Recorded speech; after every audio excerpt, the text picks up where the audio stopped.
Om Swastiastu, Assalamualaikum warahmatullahi wabarakatuh. Salam sejahtera, nama budaya, rahayu, rahayu, rahayu.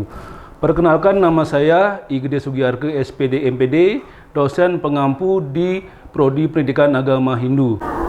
Adapun silabus mata kuliah Darsana dengan nama mata kuliah Darsana, kode mata kuliah PAHIK 13, SKS 2 SKS, semester 2, 16 kali pertemuan, 14 kali materi, dan 2 kali UTS dan UAS.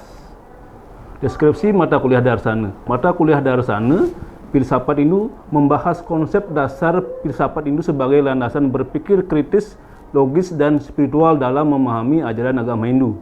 Materi perkuliahan meliputi pengertian dan ruang lingkup Darsana, sejarah perkembangan filsafat Hindu, klasifikasi, aliran Astika, dan Nastika, serta kajian 6 sistem filsafat Hindu atau Sadarsana, yaitu Nyaya, Vaisesika, Samkhya, Yoga, Mimamsa, dan Vedanta, beserta relevansinya dengan tri kerangka dasar agama Hindu, yaitu Tattva, Susila, dan Acara, serta kehidupan masyarakat. Adapun CPL yang dibuat dalam RPS ini, CPL 1 yaitu bertakwa kepada Tuhan Yang Maha Esa dan mampu menunjukkan sikap religius dalam kehidupan. Yang kedua, menguasai konsep teoritis pendidikan agama Hindu, filsafat Hindu, dan teologi Hindu secara mendalam. Yang ketiga, mampu menganalisis ajaran agama Hindu secara kritis, sistematis, dan ilmiah. Dan yang terakhir, mampu mengimplementasikan nilai-nilai filsafat Hindu dalam kehidupan bermasyarakat. Adapun CMK yang dibuat di RPS di sini yaitu yang pertama yaitu mahasiswa mampu memahami konsep dasar filsafat Hindu atau Darsana. Yang kedua, mahasiswa mampu menjelaskan sistem filsafat Hindu. Yang ketiga, mahasiswa mampu menganalisis pemikiran filsafat Hindu secara kritis dan sistematis. Dan yang terakhir, mahasiswa mampu mengimplementasikan nilai filsafat Hindu dalam kehidupan religius dan akademik. Adapun metode pembelajaran yang dibuat di sini yaitu yang pertama adalah ceramah interaktif, diskusi, dan problem based learning atau PBL. Pembelajaran di era abad ke-21 menuntut pengembangan keterampilan berpikir tingkat tinggi, high order thinking skill atau HOT, seperti berpikir kritis, kreatif, kolaboratif, dan komunikatif. Pembelajaran secara konvensional yang berpusat pada dosen atau guru yang disebut dengan teacher center dimulai kurang mampu menjawab tantangan tersebut. Adapun sebagai pustaka pendukung di sini, yang pertama adalah buku karangan saya, Darsana dalam pendidikan agama Hindu, dalam kurung memahami ajaran dan praktek, yang diterbitkan oleh PT Penerbit Riset Indonesia, dan Pendit Inyoman S. Sadarsana, Pustaka Bali Pos dan Pasar. Selamat sore Adik-adik. Hari begitu cerah, secerah muka adik-adik sekalian. Silakan duduk dengan tenang dulu. Baik, sebelum Bapak mulai, di mana kacanya ya? Oh ini.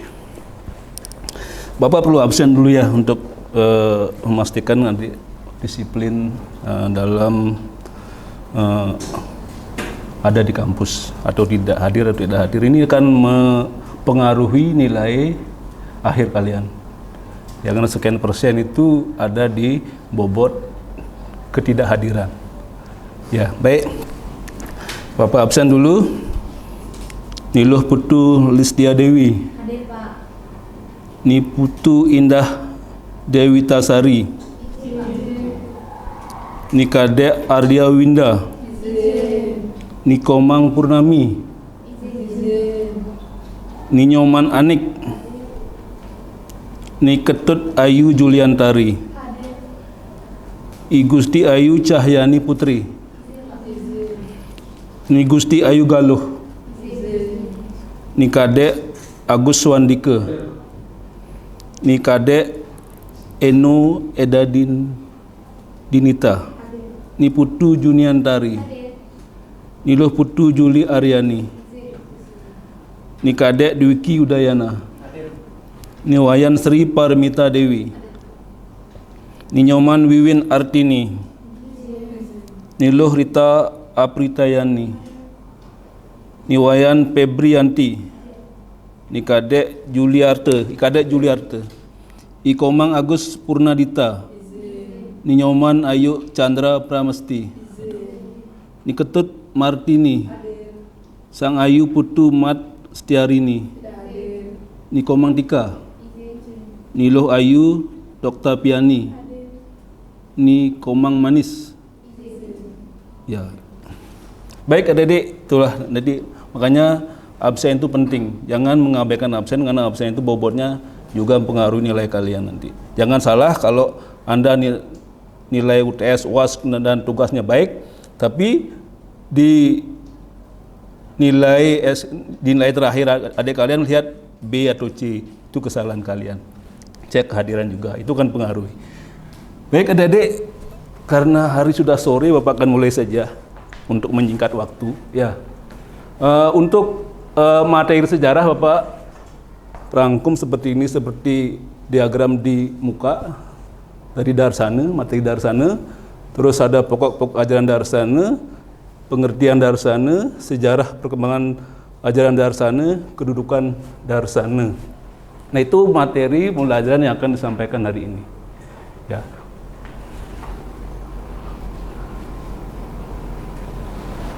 Baik adik-adik, kita akan berbicara pengertian Darsana dulu.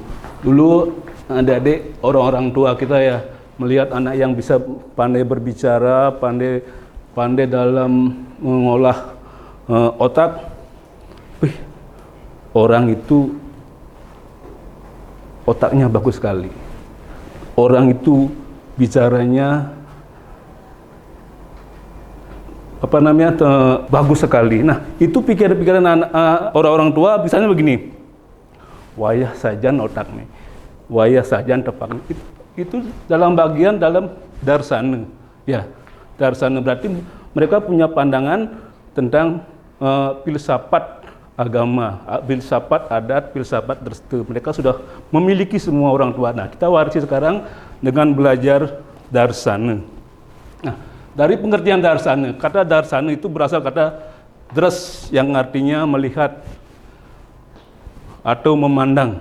Ya, misalnya Pak Mangku memandang Indira dari samping bagaimana, terus Pak Pande memandang Indira dari belakang bagaimana. Itu pandangan melihat. Tentunya keduanya berbeda. Ya,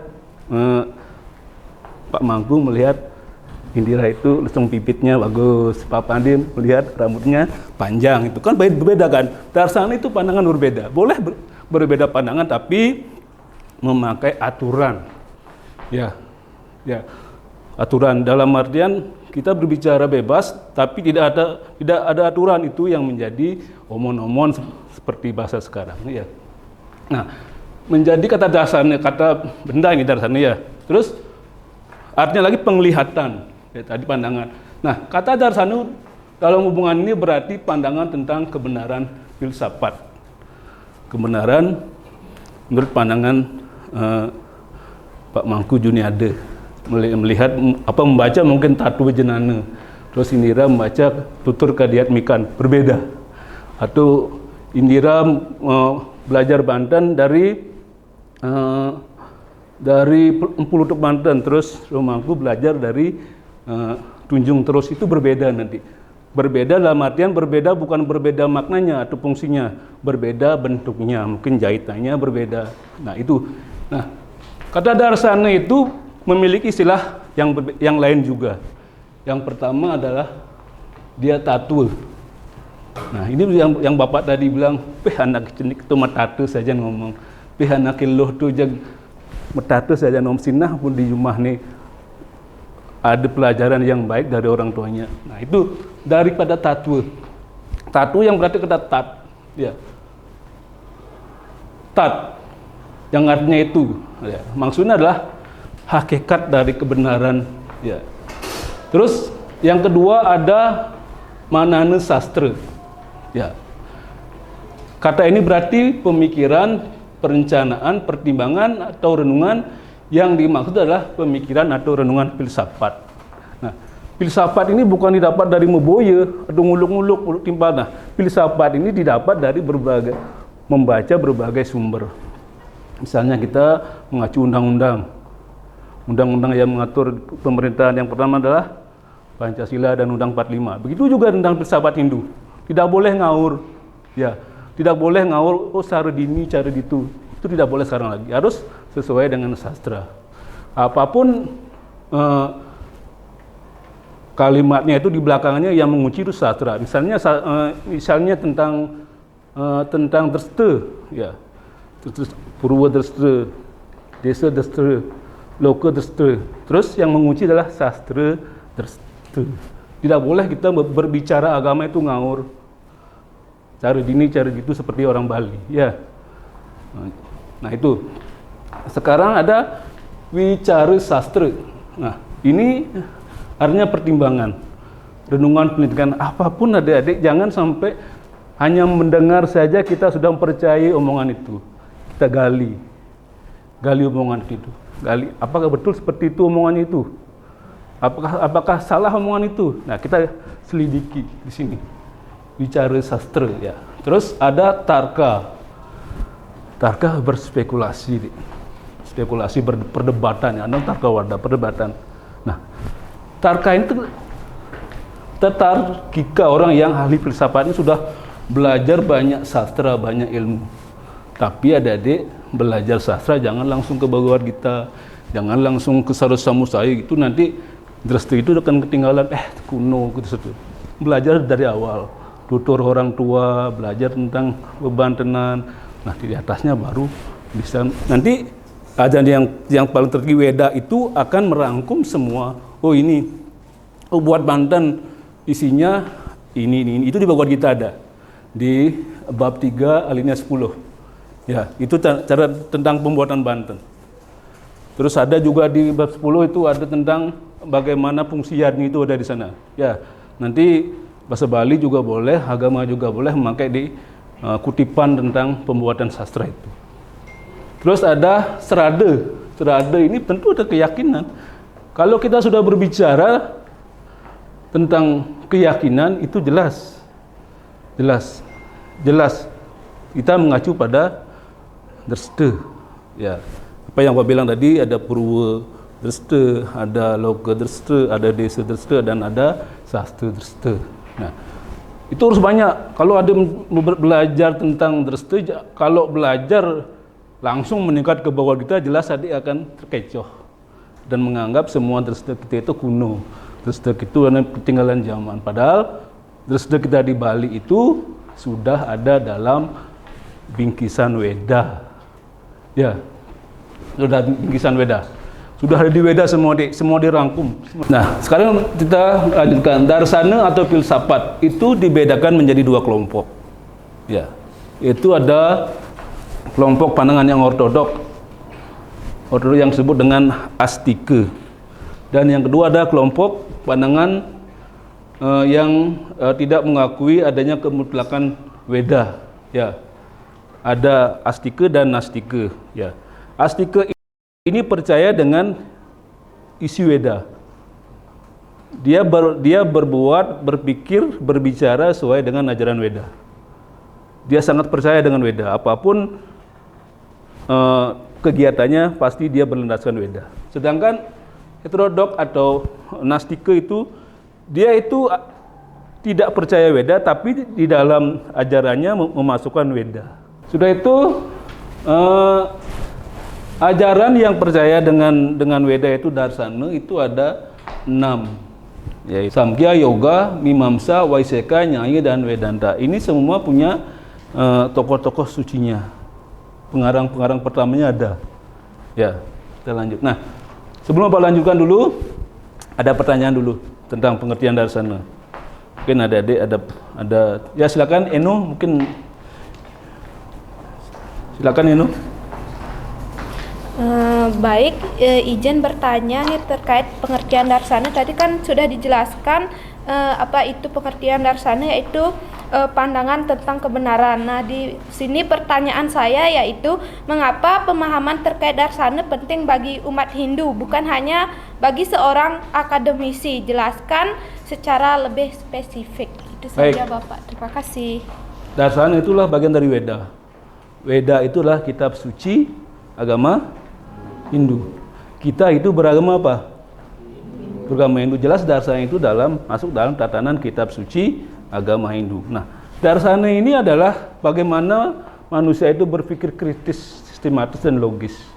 Tidak memboya, tidak omon-omon, selalu berpandangan tentang kebenaran. Kebenaran dalam kutip itu tidak boleh lagi berbicara hoax, harus berbicara dengan landasan. Ya. Kadang kan banyak begitu banyak bicara hoax, tahu-tahu tidak benar. Nah, kebenaran itu yang ada dalam aturan undang-undang. Nah, itu sebenarnya darsana. Kenapa darsana dipakai oleh umat Hindu? Penting umat Hindu itu mempelajari darsana agar berpikir kritis, logis dan sistematis. Itu nanti ada dalam materi filsafat nanti. Nanti di filsafat ilmu kalian dapat itu tentang pikiran ontologis, epistemologis dan aksiologis. Ya, ciri sedangkan di Hindu sudah ada. Kita lengkap sudah punya, Dik. Ya, makanya agama Hindu patut mempelajari Weda beserta isinya. Weda itu banyak 18.000 kitab suci. 18.000 sehingga umat Hindu yang menjadi sertijab, yang akan sertijab itu tidak memakai kitab suci, memakai Kuangen dan Dupa. Cukup memakai Kuangen dan Dupa. Kalau kitab suci itu dibawa ke aula atau ke tempat sertijab itu berat. Berapa kali itu gitu ya. Nah, itu beratnya, tapi fleksibel. Gini itu fleksibel ya. Dia hanya pakai Kuangen dan Dupa. Nah, itu bagaimana darsana itu penting untuk memupuk, memotivasi umat Hindu agar berpikir logis, kritis dan sistematis. Nah, itu pelajari. Nanti kalian akan dapat di filsafat umum, yaitu filsafat ilmu. Penting itu. Nah, sekarang bagaimana kedudukan darsana? Mungkin Eno akan nyambung ke sini nanti. Ya. Ini ajaran atau benih filsafat India itu sebenarnya sudah dimulai sejak zaman Weda. 6.000 sampai 1.000 sebelum Masehi. Nah, dalam Upanishad disebut sekitar tahun, adapun di Upanishad di sini diperkirakan sekitar tahun 800 sampai 300. Nah, perkembangan yang sangat menonjol nampak pada masa disusunnya kitab sutra, yaitu 500 sebelum Masehi. Dan zaman skolastik itu zaman 200 Masehi. Zaman ini disebut dengan majuan tokoh-tokoh besar seperti Sangkaracarya ya dengan tokoh Adwaita Vedanta, Ramanuja dengan Visista Dewata, Madhawa dengan tokoh Dwaita dan lain-lain. Nah, Weda adalah sabda Brahma, wahai Tuhan yang Maha Esa. Bukan Brahman ini, Brahman, Tuhan. Kalau ini kan manifestasi Tuhan ya. Brahman. Kalau kita yang Widi ya, Disang Widiwas. Itu sebenarnya Weda itulah sabda Brahman. Itu. Nah, dengan mempelajari darsana akan lebih mudah mempelajari kitab suci. Darsana memberikan pencerahan bagi umat dalam memahami serta mengamalkan ajaran agamanya. Darsana atau astika menjadikan Weda sebagai sumber kajian. Nah, tujuannya yang dicapai adalah untuk memudahkan pemahaman terhadap ajaran yang terkandung dalam kitab suci. Sama dengan aturan perundang-undangan di Indonesia. Ya. Landasan yang mengatur undang-undangan sebelum membuat undang-undang itu di atasnya harus Pancasila dan UUD 45. Itu juga dengan darsana, dengan kitab yang lain landasannya adalah Weda. Ada pertanyaan lagi? Sebelum ditutup?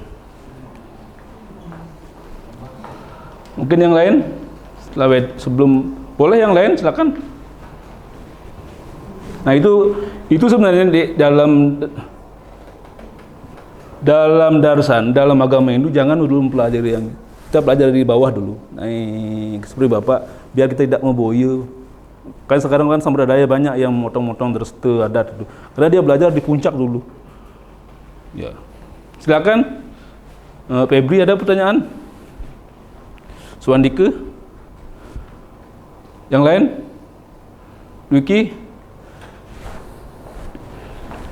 Boleh, jangan malu-malu. Yang di kiri juga boleh, silakan. Sebelum Pak nyimpulkan semuanya, sini nanti pelajari. Karena waktunya sudah habis, ya. Silakan lagi 2 pertanyaan dulu. Silakan Pandey Brahmandika. Tidak ada? Baik, saya bertanya. Ya. Silakan, Dek. Kenapa Bapak bisa mengajar Darsana dan apakah Bapak sudah mengamalkannya di rumah atau belum? Darsana adalah pandangan. Tentang pengalaman di rumah sudah. Bagaimana Bapak itu dalam pembuatan caru. Ini kena disamkia. Karena pembuatan caru itu ada urip. Ya, seperti berumbun, uripnya 8. Bing, merah, selatan, uripnya 9. Nah, itu ada di tatanan samkhya. Ya. Makanya kita sudah ada di tataran Weda tapi masih back to Weda. Kita sudah ada di Weda. Sudah di lingkungan Weda. Ya, ada lagi? Sudah Pak Pandey? Sudah. Nah, Pak Pandey ya, bagus. Yang lain ada? Ya, oke. Kalau tidak pertanyaan, 2 pertanyaan cukup mungkin ya. Karena waktunya sudah mau habis. 2 pertanyaan cukup. Nanti kita pelajari di pertemuan lain tentang samkhya, bagaimana ada tri permana yang lain. Nanti kita pelajari itu. Ya. Karena mengungkap darsana itu kalau diungkap hanya untuk kepentingan hal-hal yang lain, mungkin kita dianggap sampradaya. Kita masuk ke Dresta Bali saja dan adat Bali. Ya, oke, Adik, ada pertanyaan lagi sekali? Nah, Bapak simpulkan bahwa darsana itu adalah pandangan. Bagaimana darsana ini memotivasi mahasiswa yang sebagai agent of change, agen perubahan, yang punya pikiran kritis, logis, sistematis tentang agama Hindu. Nah, ada di bahasa Bali itu penting, cari lontar-lontar tentang Hindu, tentang Dresta Bali. Jangan ada itu di sana home base-nya. Kalau Anda belajar di Penaban, di Denpasar ada di gedung, ada di Pusdok, di Singaraja ada gedung Kirtia. Di sana ada home base adik-adik. Dulu Bapak tidur di sana di Pusdok sambil ngambil lontar, sehingga tahu Dresta Bali. Baik, itu adik-adik dari Bapak. Besok kita bertemu lagi di pokok-pokok ajaran darsana. Oke, terima kasih atas atensinya. Semoga itu kan menjadi bahan pertimbangan pemikiran bagi kita ke depan. Selamat sore dan dapat dengan Parama Santi. Om Santi Santi Santi Om. Suksema. Demikianlah pembelajaran yang saya buat agar mahasiswa dan masyarakat dapat berpikir sesuai filsafat ilmu yaitu sadarsana, agar termotivasi secara sistematis dan logis, agar bisa berpikir cerdas dalam berfilsafat. Demikianlah pembelajaran ini saya buat untuk mengajukan Serdos di tahun 2026. Semoga apa yang saya buat ini menjadi landasan berpikir bagi semua orang. Om Santi Santi Santi Om. Wassalamualaikum warahmatullahi wabarakatuh. Salam sejahtera, salam nama budaya, rahayu rahayu rahayu.